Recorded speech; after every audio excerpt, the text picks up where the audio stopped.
TV serial सरू की कहानी अब ऐसे मोड़ पर पहुंच चुकी है जहां हर एपिसोड दर्शकों की धड़कनें तेज कर रहा है। आज का एपिसोड बेहद खास और चौंकाने वाला होने वाला है, क्योंकि यहाँ वेद अपनी मेहनत, अपने प्यार और अपने आत्मसम्मान से एक बड़ा इम्तिहान पास करता हुआ नजर आएगा। कहानी में इससे पहले चंद्रकांत जी ने वेद के सामने एक शर्त रखी थी। उन्होंने साफ शब्दों में कहा था कि अगर वेद अपनी मेहनत से 11,000 रुपये कमाकर उन्हें दिखा दे, तभी वह अपनी बेटी सरू का हाथ वेद के हाथ में देंगे। यह शर्त वेद के लिए आसान नहीं थी, लेकिन उसका प्यार और उसका भरोसा उसे आगे बढ़ने की ताकत देता है। वेद दिन रात मेहनत करता है, हर छोटा बड़ा काम करने से पीछे नहीं हटता और आखिरकार वह 11,000 रुपये कमा ही लेता है। जब वेद वह रकम चंद्रकांत जी के सामने रखता है, तो चंद्रकांत जी की आंखों में गर्व और संतोष साफ झलकता है।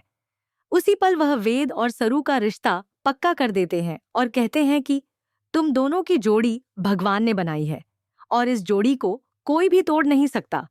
इस फैसले से पूरे घर में खुशी का माहौल बन जाता है। सरू की आंखों में खुशी के आंसू होते हैं और वेद का सीना गर्व से चौड़ा हो जाता है।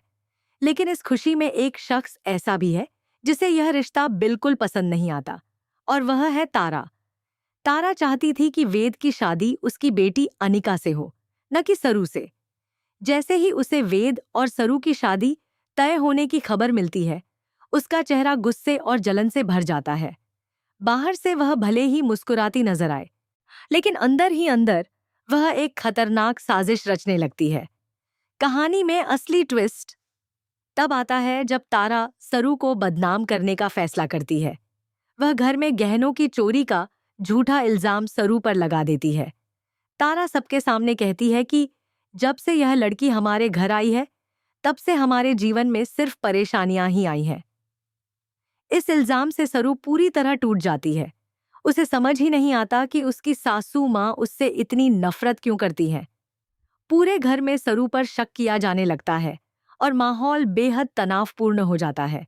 लेकिन कहानी यहीं खत्म नहीं होती। असली सच तब सामने आता है जब पूरे के पूरे गहने अनिका के पास से बरामद होते हैं।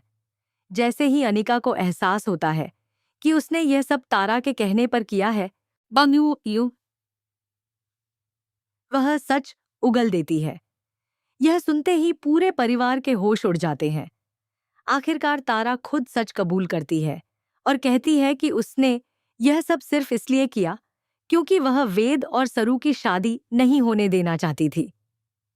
यह सुनकर वेद को अपनी मां पर बेहद गुस्सा आता है। वह साफ शब्दों में कह देता है कि आप इतनी घटिया हरकत कैसे कर सकती हैं? अपने ही घर में चोरी करवाकर सारा इल्जाम सरू पर डाल दिया। गुस्से और दर्द में डूबा वेद उसी वक्त सरू का हाथ थाम लेता है और ऐलान करता है कि वह अब इस घर में एक पल के लिए भी नहीं रुकेगा, जहां उसकी मां हर बार उसे और उसके प्यार को नीचा दिखाने की कोशिश करती है। उसी समय चंद्रकांत जी आगे आते हैं और वेद व सरू को भरोसा दिलाते हैं कि उन्हें चिंता करने की कोई जरूरत नहीं है। वह कहते हैं कि तुम दोनों मेरे साथ रहोगे, मेरे घर में।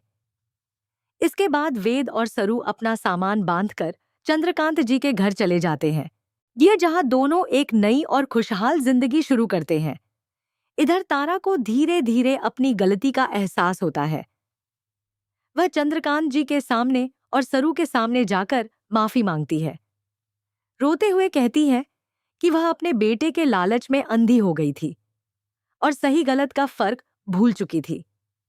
सरू अपने बड़े दिल का परिचय देते हुए तारा को माफ कर देती है और एक बार फिर हवेली लौट आती है। ऐसा लगता है कि अब सब कुछ ठीक हो गया है, लेकिन दर्शकों को पता है कि कहानी अब भी खत्म नहीं हुई है।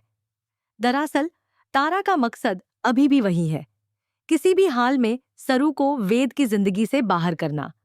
अब वह सरू के सामने अच्छा बनने का नाटक करेगी, लेकिन अंदर ही अंदर नई और खतरनाक चालें चलेगी। आने वाले एपिसोड्स में दिखाया जाएगा कि तारा सरू को जान से मारने तक की सोच लेती है। सवाल यह है कि क्या वेद वक्त रहते अपनी सरू को बचा पाएगा या तारा की यह साजिश कोई नया तूफान खड़ा कर देगी। कि आपको यह ट्विस्ट और आने वाला ट्रैक कैसा लगा। अपनी राय कमेंट में जरूर बताइए, क्योंकि सरू की कहानी अब और भी ज्यादा दिलचस्प होने वाली है।